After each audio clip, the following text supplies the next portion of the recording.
Pada kisah yang lalu diceritakan, Bang Danu yang selalu menyesali hidupnya. Dia bilang sekolahnya kagak sampai kuliah. Dia bilang juga udah kerja, tapi segitu-gitu aja hasilnya. Kayak orang mah ngeluh-ngeluh gitu. Kan kudunya jangan begitu ya. Syukurin aja dah. Kalau makan masa ketemunya. Ketemu tempe, makan tempe. Ketemu kangkung, makan kangkung. Yang penting mah syukurin. Enak bang, perut kenyang. Tidur dah. Bangun-bangun, segar badan. Oke dah, kita lanjut ceritanya.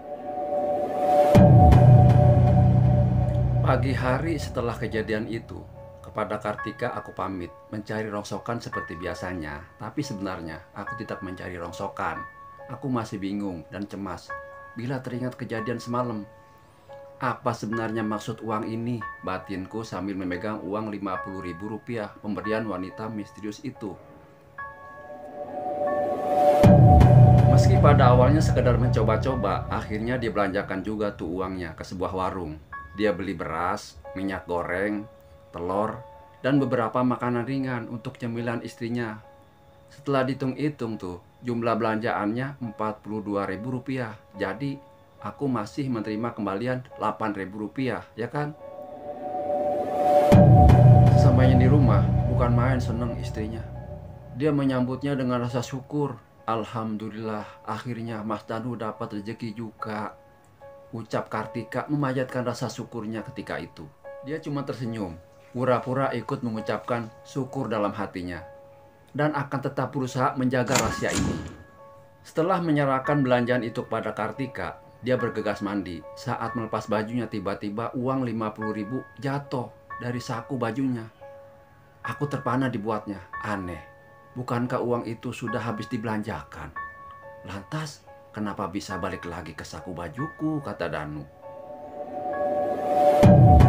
Lambat laun akhirnya dia sadar bahwa uang 50.000 itu pemberian makhluk misterius itu tuh yang ditemuin di sumur. Memang bukanlah uang sembarangan. Mungkinkah ini uang siluman? Atau mungkin pula ini yang dinamakan uang balik? Katanya dalam hati. Pada awal-awalnya batinnya selalu gelisah karena kenyataan ini. Namun celakanya lambat laun dia malah menikmati keanehan ini.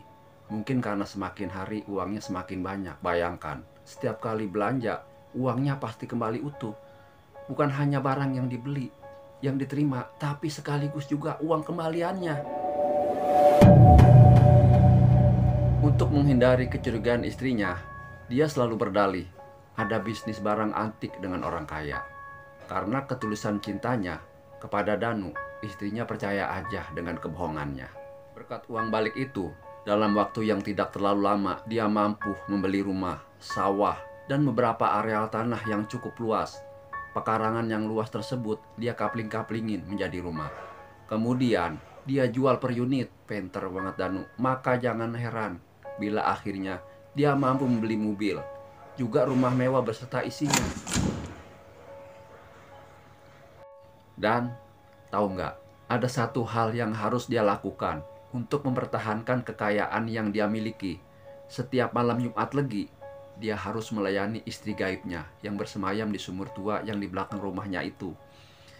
Istri gelapnya ini bernama Putri Sanca. Dia berasal dari bangsa lelembut.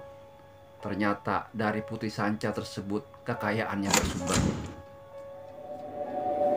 Sampai sejauh ini, Kartika istrinya tidak pernah tahu sepak terjangnya. Dalam hati sebenarnya dia merasa berdosa. Tapi biarlah, semua ini menjadi rahasia dalam hidupnya, kata dia. Terlepas dari semua itu, setiap toko atau warung yang baru dibeli, entah itu beli semen, emas, atau apa saja, uang darinya pasti hilang, tak berbekas. Dan uang itu sebenarnya tidak hilang, tapi uang itu kembali lagi padanya.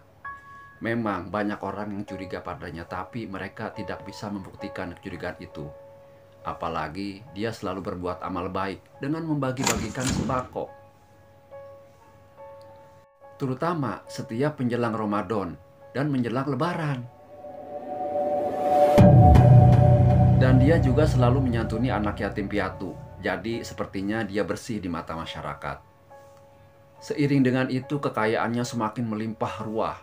Dan yang membuatnya bahagia, Kartika istrinya bisa tersenyum senang dan hidup mewah. Dan pada suatu ketika, di luar pengetahuannya, rupanya secara diam-diam ada orang yang merasa tertipu oleh Danu dengan mencari orang pintar. Nah, akhirnya orang itu menemukan penangkalnya.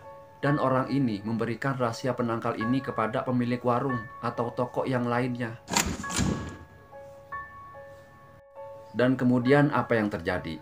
Entah bagaimana, setiap dia membeli sesuatu, uangnya tidak kembali lagi seperti biasanya. Bahkan uangnya yang disimpan di berangkas habis, tiba-tiba lenyap tanpa sebab.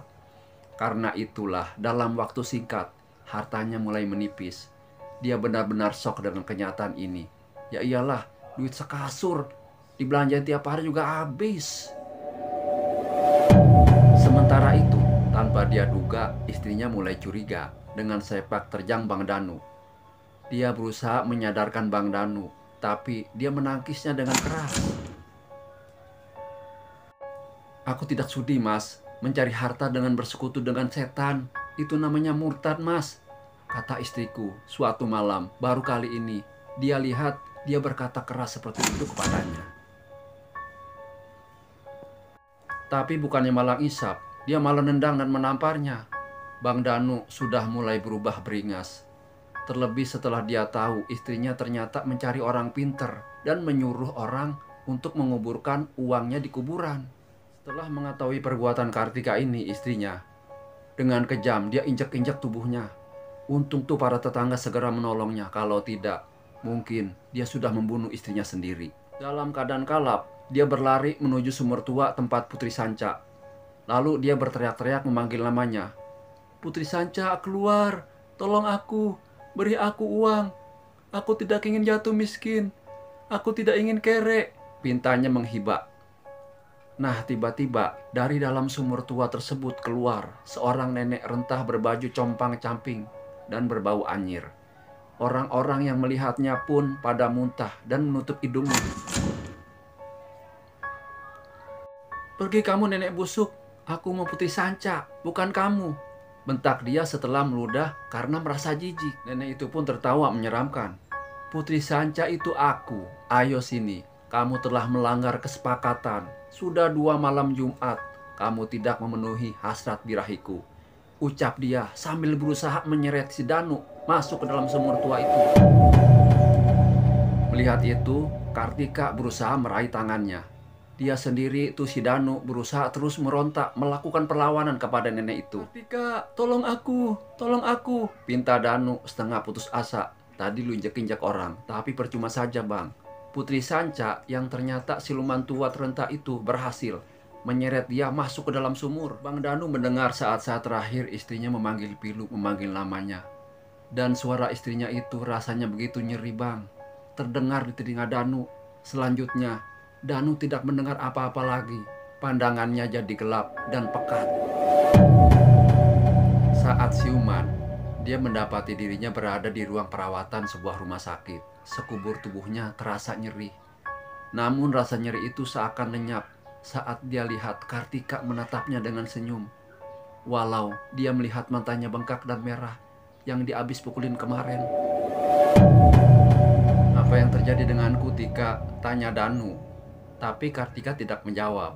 Dia berusaha menenangkan Bang Danu. Di saat yang sama, baru dia sadar kalau di dalam ruangan itu ada juga ayah dan ibunya, kedua mertuanya, juga seorang lelaki tua bersorban putih yang belakangan diketahui namanya sebagai Kiai Abdullah.